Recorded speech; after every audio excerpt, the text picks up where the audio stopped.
Russian President Vladimir Putin has told the United States he's prepared to halt the war in Ukraine, but only if Kyiv agrees to surrender control of eastern Ukraine. That is according to a report from the Wall Street Journal, which cited European and Ukrainian officials familiar with the proposal.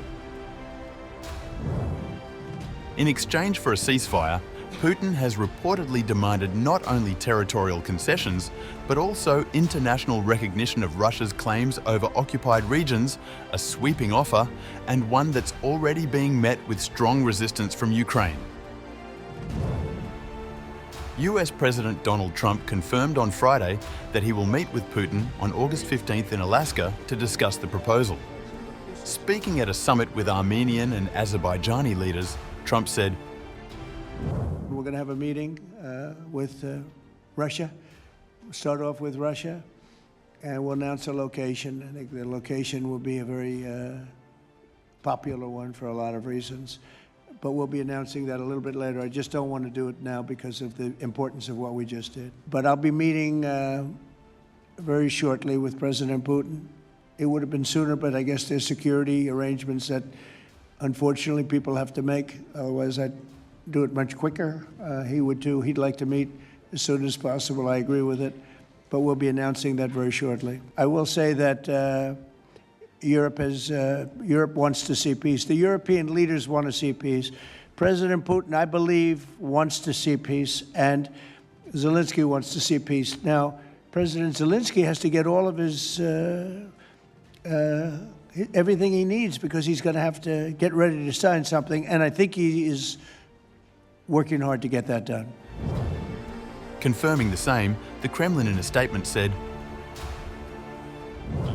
"The American side has just announced that an agreement has been reached to organize a meeting between the presidents of Russia and the United States, Vladimir Putin and Donald Trump, on August 15th, Friday, in Alaska." Russia and the United States are close neighbors, sharing a border. It seems quite logical that our delegation will simply fly across the Bering Strait, and that such an important and highly anticipated summit between the leaders of our two countries will take place precisely in Alaska. Incidentally, Alaska and the Arctic are regions where the economic interests of our countries intersect, and there are clear prospects for implementing large-scale, mutually beneficial projects. Of course, the presidents themselves will undoubtedly focus on discussing options for achieving a long-term peaceful resolution to the Ukrainian crisis.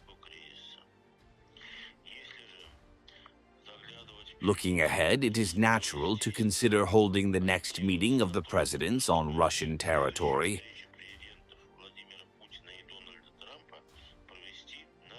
A corresponding invitation has already been extended to the President of the United States. In conclusion, I would like to note that in the coming days, Moscow and Washington will certainly devote themselves to the most active and intense preparations for the practical and political aspects of the Alaska Summit.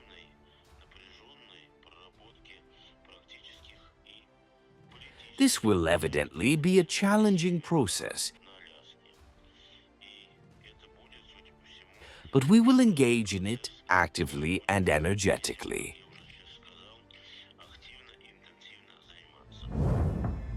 The Alaska Summit would mark the first face-to-face meeting between a US and Russian president since 2021, when President Joe Biden met with Putin in Geneva. Now, the stakes have been much higher.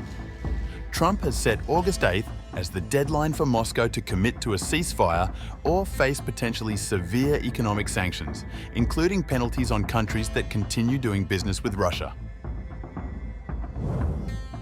According to CBS News, there's still a possibility that Ukrainian President Volodymyr Zelensky could be involved in the meeting in some capacity. A senior White House official told CBS that while the planning remains fluid, Zelensky may in some way participate in the summit. The White House has claimed that Trump is open to meeting both leaders, but Trump on August 8th indicated that he may begin by speaking with Putin alone. While the prospect of diplomacy is being explored in Washington, Kyiv remains firm in its position. President Zelensky has rejected the idea of conceding any territory. Dear Ukrainians, President Trump announced the preparation of his meeting with Putin in Alaska, which is very far from this war, which is taking place on our land against our people, which will not end without us, without Ukraine. Putin did not believe in our people, so he praised his hopeless decision to try to take Ukraine.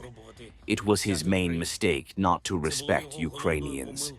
I believe in our people because Ukrainians are strong. Ukrainians defend their own. Many people in the world stood on the side of Ukraine during the war. Even those who are with Russia know that it does evil. Of course, we will not give Russia a reward for doing it. The Ukrainian people deserve peace, but all partners must understand what a worthy peace is. This war must be ended, and Russia must end it. Russia began it and is dragging it out without listening to any deadlines. And this is the problem, not something else. The answer to the Ukrainian territorial issue is already in the Constitution of Ukraine. No one will and will not be able to retreat from this. The Ukrainians will not give their land to the occupier. Ukraine is ready for real decisions that can bring peace. Any decision that is against us, any decision that is without Ukraine, they are at the same time a decision against peace. They will not give anything. These are dead decisions.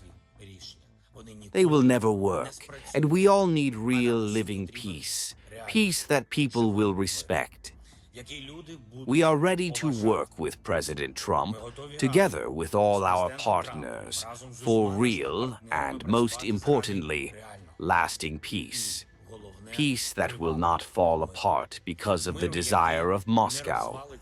I thank all our people for the fact that Ukraine is together. I thank all our warriors for preserving our independence. Stand strong. This is our land. We are Ukraine. Glory to Ukraine. And on the ground, Ukrainian forces continue to express deep skepticism about Russia's intentions. Speaking to the Associated Press from the Pokrovsk region in Donetsk, a Ukrainian drone unit commander who identifies only by his call sign, Buddha, said, "It is impossible to negotiate with them. The only option is to defeat them. I would like them to agree, and for all this to stop, but Russia will not agree to that. It does not want to negotiate, so the only option is to defeat them." Meanwhile, CBS News also reported that Trump has grown increasingly frustrated with Putin in recent weeks, particularly over continued Russian drone and missile attacks on Ukrainian cities. Still, the administration remains hopeful that the upcoming summit can produce a breakthrough. In a recent post on X, Russian businessman and Putin advisor Kirill Dmitriev acknowledged the planned meeting and suggested that the US and Russia could cooperate on broader issues like infrastructure and energy in the Arctic, though he made no mention of the war. As the clock ticks toward the August 15th summit, questions remain. Will Putin's proposal be a starting point for serious negotiation, or simply an ultimatum Kyiv will never accept? And can Trump, hosting the first US-Russia summit in 4 years, broker even the beginnings of peace? For now, the possibility of ending the war remains uncertain, but the diplomacy appears to be entering a new, albeit a high-stakes phase.